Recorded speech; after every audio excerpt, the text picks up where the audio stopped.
On va donc parler maintenant des rituels, voir un petit peu quels rituels on peut mettre, disons, on peut mettre en place dans nos cours. Il y a certains rituels que vous faites naturellement. Par exemple, on rentre dans la salle et on dit « Bonjour », c'est un rituel, hein, saluer ses apprenants. Qu'est-ce qu'on peut avoir d'autre comme rituel? Certains rituels qui font un peu appel aux scolaires, hein, et d'autres qui peuvent être plus dynamiques, plus vivants, et qui permettraient un petit peu d'impulser déjà la prise de parole des apprenants. Là, j'aimerais vous montrer un rituel de milieu de cours, en fait, pour demander l'attention des apprenants, voire demander le silence. Alors là, c'est une technique qui vient d'Afrique et également des Caraïbes.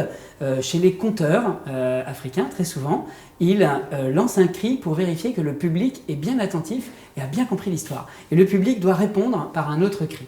Donc le plus traditionnel qu'on retrouve dans beaucoup de pays, ça va être ce fameux « yekrik, yekrak ». Donc le conteur, au milieu de son histoire, va lancer « yekrik » et tout le monde doit répondre « yekrak ». « Yeah, yekrik ». « Yeah, yekrak ». « Yeah, mystikrik ».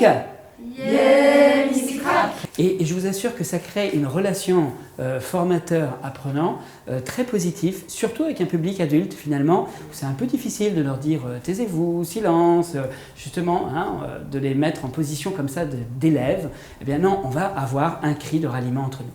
Alors ça peut être yekrik, yekrak, mais ça peut être n'importe quel son. Hein. Ça peut être akuna, et tout le monde répond matata, hein, évidemment. Donc c'est vraiment, par contre, ce qui est très important, ça va être de répondre, de poursuivre ce que l'on voulait dire immédiatement après. Yekrik.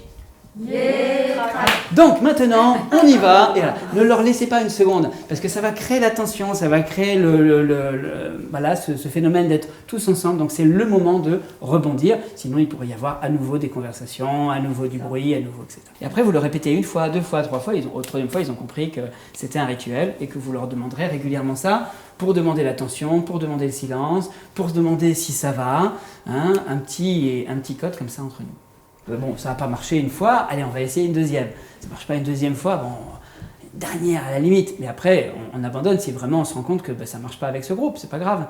Mais si ça a marché la deuxième fois, allez, on essaye la troisième, la quatrième, ils vont comprendre que ça fait partie de notre système, notre manière de faire. Et ça, je crois que c'est très important pour le public adulte qui se rende compte que ça fait partie de notre technique d'enseignement.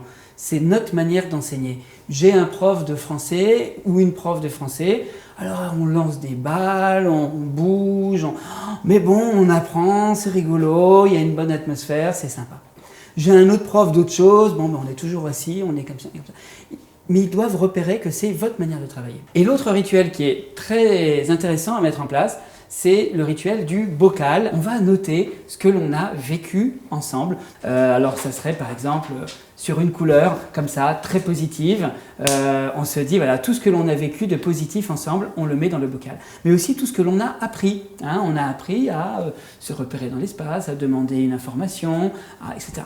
Tout ce que l'on a appris, on va l'écrire et on va le mettre dans le bocal. Et donc on voit que ce bocal, il se remplit de plus en plus d'apprentissage, mais aussi de moments partagés. Et puis, à un moment donné, on met un peu de musique, quelques petits biscuits, quelques petits gâteaux, et on sort les différents éléments du bocal.